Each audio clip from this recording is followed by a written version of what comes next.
যদি কোনো গোলাম থাকে, আমার যদি কোনো কাজের লোক থাকে, তাহলে সারাটা দিন আমি যে নির্দেশ দেব, আমার যে নির্দেশিকা থাকবে, ওই নির্দেশ অনুযায়ী ওই কাজের লোক, ওই গোলাম সারাদিন আমার কি করবে?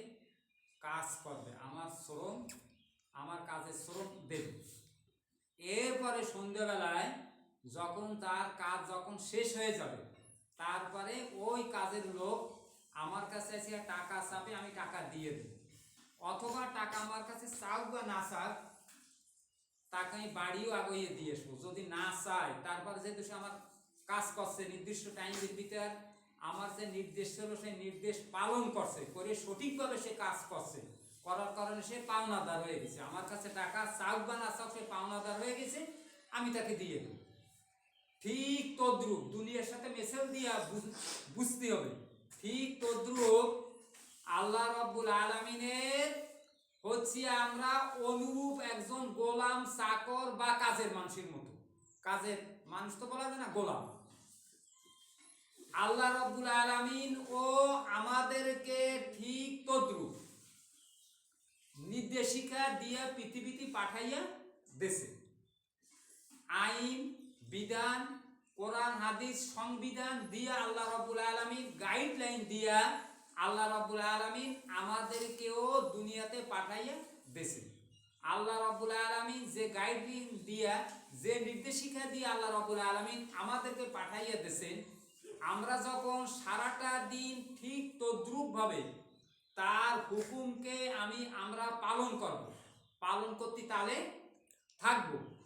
এইভাবে যখন আমি সারাটা দিন তার হুকুম পালন করব, সাঁঝের বেলায় আল্লাহ রাব্বুল আলামিনও আমাদেরকে প্রতিদান দেওয়ার জন্য শিক্ষা কি করবে?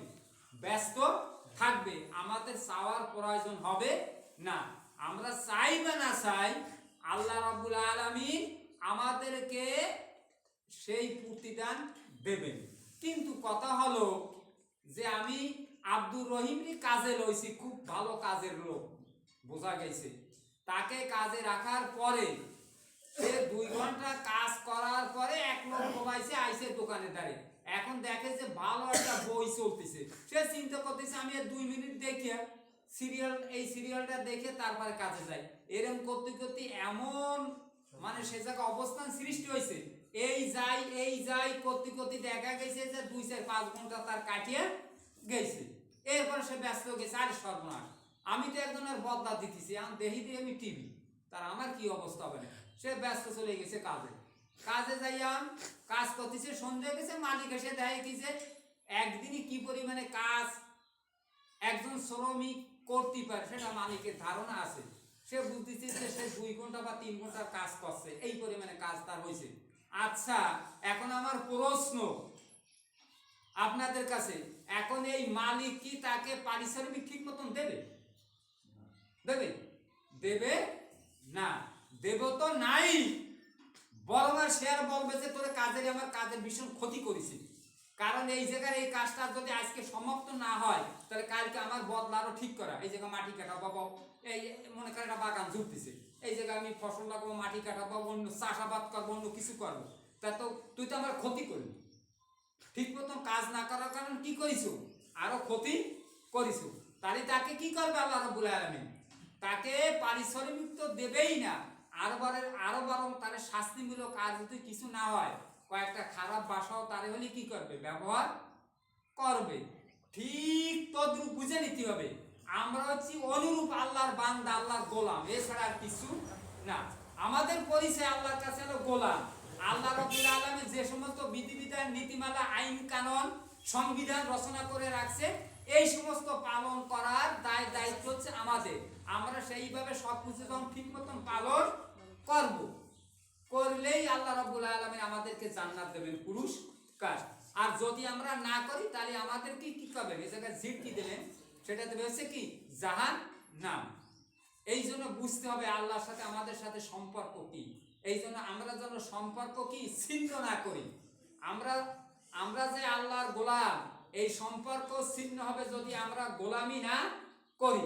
কাজে আমরা গোলামির মধ্যস্থতার ভিতর দিয়া আমরা আল্লাহর সাথে সম্পর্ককে ছিন্ন করে আমরা জাহান্নামী হওয়ার চেষ্টা করব না। দেখেন সাহাবা আজমাইনদের জামানায় তাদের কি রকমের আমল ছিল আর আমাদের বা কি রকমের আমল।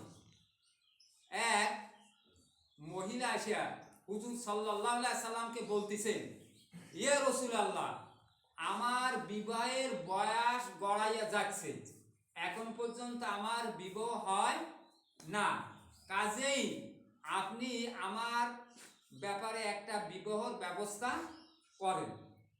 এখন রাসূলুল্লাহ সাল্লাল্লাহু আলাইহি সাল্লামকে ওই মহিলা বললেন, রাসূলুল্লাহ সাল্লাল্লাহু আলাইহি সাল্লাম ওই মহিলাকে বললেন যে তাহলে তোমাকে বিয়ে দেওয়া তো আমার জন্য খুবই সহজ, কেননা আমার অনেক সাহাবী আছে, আমি এই প্রস্তাব দিলি তো যে কোনো একজনে গ্রহণ করতে পারে, তো এটা তো সহজ কথা।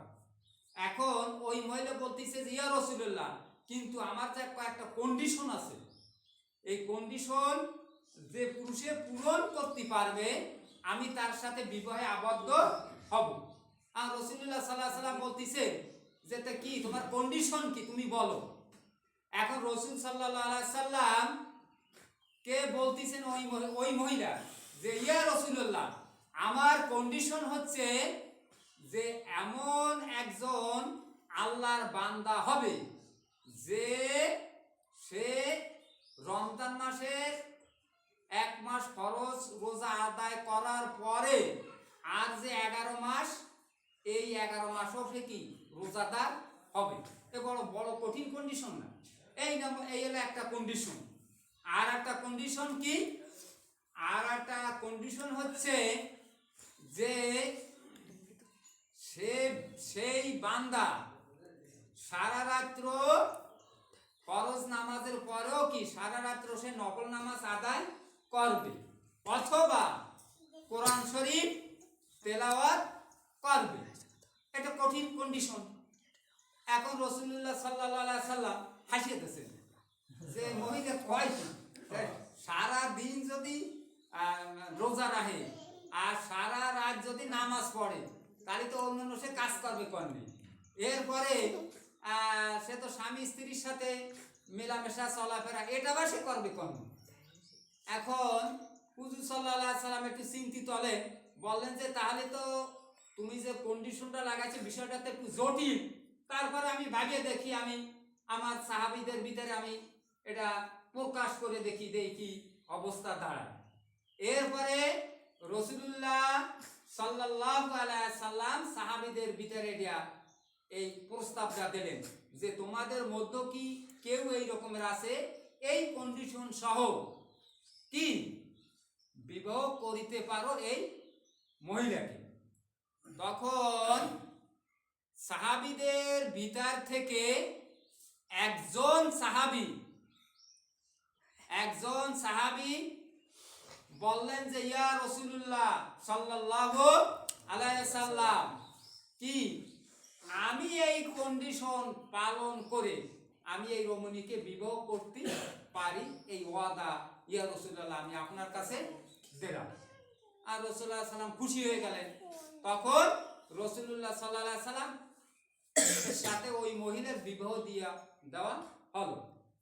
কিছুদিন পরে এই মহিলা রাসূলুল্লাহ সাল্লাল্লাহু আলাইহি সাল্লামের দরবারে আসছেন, আসে বলতেছেন, এ রাসূলুল্লাহ হাবিবুল্লাহ, আপনি যে পুরুষের সাথে আমার বিবাহ দিয়া দিয়েছেন তার সাথে যে আমার কন্ডিশন ছিল তার একটা কন্ডিশনও সে পালন করে না।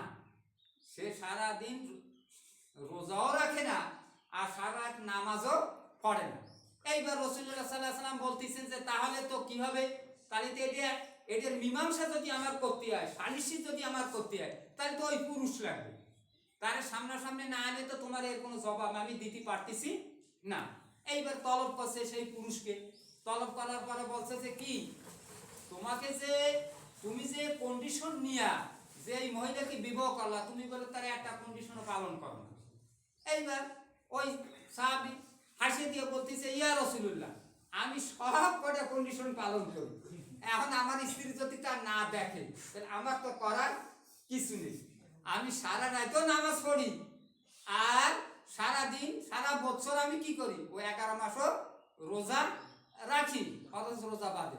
কিন্তু আমি যদি মহিলা যদি না দেখে তাহলে তো আমার তো আর করার কিছু নেই। এখন একটা কথাটা কিরম হয়ে গেল, এখন মহিলা কয় কি আর রসিল না সে কি সে নামাজও পড়ে না রোজাও রায় না, কথাটা ঠিক না, এই কথাটা ঠিক না। এখন ওই সাহাবী বলতেছে যে ইয়া রাসূল ইয়া হাবিবাল্লাহ, কেন আপনি বলছেন না? আপনার আপনার হাদিস সহিহ হাদিস, আপনার মুখ থেকে আপনি ঘোষণা দিয়েছেন যে বান্দা ফরজ নামাজ ফজর ওয়াক্তে কি করবে? জামাতের সহিত আদায় করবে। আর ইশার নামাজ যে কি ফরজ নামাজ জামাতের সহিত আদায় করবে, তার সারা রাত্র নফল নামাজ আদায় করার সব আল্লাহ রাব্বুল আলামিন প্রদান করিয়া দেবেন, অর্থাৎ তার নফল নামাজ আদায় করা হইয়া যাবে সারা রাত্র। তাই এখন বলেতেন জিজ্ঞান আমি কি এই এশার নামাজ আর ফজর নামাজের জামাত কি ছাড়ি? না ছাড়ে তো না। রসুল কেন আপনার সাথে আমি নামাজ পড়ি? হয় কথা তো ঠিক, নামাজ পড়ে তার রসুলের তা কি তেমন আমার সারা রাত নামাজ পড়া হলো না কি করে? আমার সারা রাত নফল নামাজ পড়া হলো না কি করে? আমি কিন্তু আমলকে উৎসাহী করার জন্য, জামাতে নামাজ আদায় করার জন্য এই হেকায়তটা এই হাদিসটা বলতেছি। কথাটা কি বুঝেছেন? এই গেল একটা বিষয়। আর একটা হলো যে সেটা হচ্ছে যে আমি রমজান মাসের রোজা রাখার পরও 11 মাস রোজা রাখি, কারণ আপনার হাদিস আপনার মুখের ঘোষণা যে ব্যক্তি সওয়াল মাসে কি করবে? 6টা রোজা আদায় করবে। যে সওয়াল মাসে 6টা রোজা কি করবে? আদায় করবে, তার 11 মাসের নফল রোজা আদায় করা তার হইয়া যাবে। তা আমি তো রমজান মাস গেলি সওয়াল মাসে তো 6 রোজা রাখি, এটা তো না হয় আমি ভুল করি না। এই কথা কি কে হয়েছে? এখন কি মহিলা হারিয়ে গেছে না?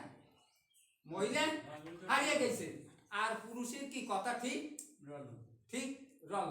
তাহলে আমরা যে দুর্বল, আমরা যে অসহায় মাজুর গোলাম, আমরা তো অন্যান্য জামানার কি উম্মতদের মতন আমল করতে পারবো না।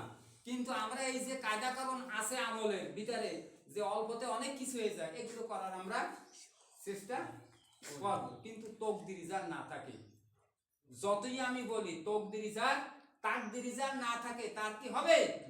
তার হবে না। তার যদি হতো আবু জেহেল মুসা আলাইহিস সালামের চাচা, সে কি দিন গ্রহণ করতে পারত? তার একটা কাহিনী কব, জানা কথা, সবাই আমরা জানি, অনেক সময় জানা কথাও বলতে হয়। সেটা হচ্ছে যে আবু জেহেল মাথার ভিতরে সারা দিন যে 24 ঘন্টা ফিকির করতেছে যে কিভাবে হুজুর সাল্লাল্লাহু আলাইহি সাল্লামকে মারা যায়, এই ফিকির তার চলতেছে। ফিকির করতে করতে, গবেষণা চিন্তা ভাবনা করতে করতে এইবার আবু জেহেলের মাথার ভিতরে একটা সুন্দর একটা ফিকির খাটিছে, কি যে হুজুর রাসূল সাল্লাল্লাহু আলাইহি সাল্লাম যে যখন কি খানায় কাবায় যে নামাজ পড়তে যাবে, তাই এই যে রাস্তা দিয়ে যায়, এই রাস্তায় যদি আমি একটা কি বড় একটা কূপ যদি খনন করে থুই, তাহলে ওখান থেকে যার সময় কি হবে? পড়লি মানে তারে মারার জন্য সহজ হইয়া যাবে। এই চিন্তা করিয়া এই ফিকির করে সে কি করছে? এই পরিকল্পনাকে সে বাস্তবায়ন করার জন্য আসলে সে একটা কি ঠিক রাস্তার মাঝখানে বড় একটা কূপ খনন করে থুইছে, মানে রাস্তা খনন করে থুইছে, যে সকাল মানে ভোর রাত্রে যখন মুসা আলাইহিস সালাম ওখানে যাবে নামাজ আদায় করতে, তখন ওর ভিতরে পড়বে। আচ্ছা, এই যে খনন করে যখন থুইছে, মুসা আলাইহিস সালাম যখন রওনা হয়েছে, হওয়ার আগে আল্লাহ রাব্বুল আলামিন জিবরাইল আলাইহিস সালামকে জানায় দিয়েছে যে এই জিবরাইল, তুমি দ্রুত চলে যাও, যাইয়া ওই যে গর্ত খনন করছে, ওই গর্তের উপরে তুমি পর বিছাইয়ে দেবা। আমার দোস্ত যখন আসবে, তোমার পরের উপর দিয়ে কি পার হইয়া গর্তের মধ্যে চলে আসবে। মুসা আলাইহিস সালাম সেইভাবে পার হয়ে চলে গেছে। আচ্ছা, তা মুসা আলাইহিস সালাম তো জায়গা পড়ে নেই, না পড়লি এইবার হুজুরি চাচা চিন্তা করতেছে কাজ তো গঠিয়ে গেছে। হ্যাঁ, শুয়ে শুয়ে চিন্তা করতেছে যে কাজ গঠিয়ে গেছে, সে আমার চাচা তো গেছে ওই আর গর্তের ভিতর তো পড়ছে, একটু যাইয়ে দেখি সে জায়গা করতেছে কি। হ্যাঁ, গর্তের ভিতর পড়িয়া সে অবস্থাটা কি হয়েছে একটু দেখি না যাইয়া, এই আন্দার আন্দার আছে অবস্থা। এই অবস্থায় সেই বুড়া মানুষ হুজুরি চাচা উনি পা টিপতে টিপতে সে জায়গা চলে গেছে, যাইয়া গর্তের ওই পাট ঘুরতেছে, নিচে হইয়া দেখতেছে যে আমার চাচা কোন অবস্থায় আছে। ওই দেখতে দেখতে দেখতে যে ডিপ করে যাচ্ছে নিজেই কি করছে ওই গর্তের ভিতরে পড়ছে। এখন গর্তের ভিতরে পড়ার পর চিল্লা বলা শুরু করেছে। এরপরে লোকজন আসা যাওয়া করতেছে, সবাই বকবক খারাপ ভাষা ব্যবহার করছে। এই রাস্তার মাঝখানে কেটে একটা এরকমের রাস্তা মানে গর্ত খনন করলো। আর লোকজনে যে উই মেরে দেয় কি ওর সরমান এদের লিডারের ভিতরে বড় আরবের বড় লিডার না, লিডারে দেয় গর্তের ভিতরে মানে কি চাচা আপনার এই অবস্থা কেন, আপনি এর ভিতরে কেন, আরে এর ভিতরে কেন পরে কবালে তোর আমার একটু ধরে একটু উঠে দাও। উনি ওই গর্তের ভিতরে দাঁত দিয়েছে, আর একজন উপর দিয়ে কি আট দিয়েছে, আট যাই দিয়েছে আল্লাহ রাব্বুল আলামিন আধা হাত লাগায়া দিয়েছে হুজুরির চাচা পরে কি করছে আধা হাত লাগায়া দিয়েছে। তার মানে কি ওই হাত যে উপর দিয়ে দিয়েছে আর নিচে দিয়ে উনি যে হাত দিয়েছে দেওয়ার পরে এক আধা হাত মানে এক হাতের অর্ধেক, এক হাতের অর্ধেক এই পরিমাণ জায়গা ফাঁকা এটুকু আর হাতে পায় না। না বলে কিন্তু রশি আনো দড়ি এনে যাই দেশে, দড়ি যাই দে ওই উনি অটোমেটিক্যালি আল্লাহর হুকুমে ওই নিচে চলে যায়। ওই দড়িটা যেটুক দেয় হাতে পায় আধা হাত কি হয় অডুক বাদ থাকে। এরকম করতে করতে 1 গাছ 2 গাছ 4 গাছ 5 গাছ কেতাবে যেটা পাওয়া যায় 70 গাছ দড়ি পর্যন্ত লাগাইছে আর 70 গাছ নিচে এসে নামিয়ে গেছে। তারপরে পায় কায়দাটা কি আলাদা দেখা যেত পাইয়ে গেছি আর একটু দড়ি দিলি পেয়েছে মানে আর ওই আধা তার পুরান হয় না, পুরান যাই না হয়। এই হলো একটা সরগোল দেশে চলতেছে। এই আবু জাহেল পড়ে গেছে আর সেটাকে উঠতে পারে না, রতিটি হাতে পায় না, ফল পায় তো পায় না, সারা দেশে কি ছড়াইয়া গেছে। কথা হুজুর সাল্লাল্লাহু আলাইহি ওয়াসাল্লামের কানেও পৌঁছাইয়া গেছে। এইবার হুজুর সাল্লাল্লাহু আলাইহি ওয়াসাল্লাম চিন্তা করতেছে কাজ তো ঘটিছে, ও জায়গা না গেলি আমি না গেলেও চাচার কোনো ফয়সালা হবে না, ওর ফয়সালা পৃথিবীতে কেউ আর করতে পারবে না। এই কথা চিন্তা করিয়া হুজুর সাল্লাল্লাহু আলাইহি ওয়াসাল্লাম গেছে। যার পরে বলতেছে যে কি চাচাজি আপনার অবস্থা কি, আর অবস্থা কি দেখবার পারে তুমি শিকির আমার উঠা বলে আপনারে উঠাবো কিন্তু আমার একটা শর্ত আছে, আপনি কতটা খনন করছেন কেন সেই কয় খনন করছি কেন পরে কব উঠে হুজুর লোকেশ কি না তা হবে ওটা হবে পরে, আগে আপনি কন এই গতটা কেন খনন করছে। কতি লজ্জা হবে না, লজ্জা তো করতেছে কিন্তু জীবন তো বাঁচে না, বাঁচতেছে না, না বলেও কোনো উপায় নেই। এইবার সত্যি কথা তার বলা লাগতেছে, বলতেছে যে চাচা আমি তো হুসাল্লাহ সাল্লামকে বলতেছে যে ভাতিজা আমি তো খনন করছি আপনার জন্য যে আপনি এর ভিতরে পড়বেন, এবার আপনাকে মারার একটা আমার ষড়যন্ত্র এটা। হ্যাঁ এরপরে কইছে কি চাচা আপনি একটু দয়া করে আমারে কি করেন উঠান, আপনি ছাড়া কেউ উঠতেই পারবেন না। এইবার জনাবে রাসূলুল্লাহ সাল্লাল্লাহু আলাইহি সাল্লাম যখন কি বিসমিল্লাহ বলে হাত দিয়েছে আল্লাহ রাব্বুল আলামিন কি করছে আধা হাত উঠে নিয়ে গেছে, এখন আর আধা হাত নেই। যে জায়গা 70 গাছ রশি দিয়েও হাতে পায় না, রাসূল সাল্লাল্লাহু আলাইহি সাল্লাম হাত দেওয়ার সাথে সাথে কি করছেন হাতে হাত মিশিয়ে গেছে, কান দিয়ে উঠে উপরে আনছে। এখন আবু জাহেল যে কথা কইছি তকদির যদি না থাকে তাকদিরি না থাকে কাজ হবে না। এখন আবু জাহেল বলতিছে আরে চাচা আরে বাতিজা এই জায়গাও কি কি হইছে জাদু, এই জায়গাও কি জাদু চালানো হলো, সব জায়গা জাদু চালানো হয় আর এই জায়গাও কি জাদু চালানো হয়েছে। এই জন্য যতই আমরা বলি বয়ান করি না কেন তাকদিরি যদি না থাকে তাহলে কি হবে না। তবে কথা হচ্ছে যে কি মানুষের কি করা লাগবে চেষ্টা করা লাগবে, কি করা লাগবে চেষ্টা করা লাগবে। আমি যদি চেষ্টা করি যে কোনো কাজে দুনিয়ায় যেভাবে কাজটা কি ফয়সালা হয় পরকালের ব্যাপারেও ঠিক তদ্রুপ, পরকালের ব্যাপারেও ঠিক তদ্রুপ। আমি যদি চেষ্টা করি, আমি যদি কি করি চেষ্টা করি তাহলে পরকালের ব্যাপারেও আমি কি করব সবকিছু পেয়ে যাব। আল্লাহ রাব্বুল আলামিন আমাদের সকলকে যেন তৌফিক দান করেন, আমরা যেন আমলকে দুরুস্ত করে পরকালে বাড়ি জমাতে পারি। আখির দাওয়ানা আনিল হামদ।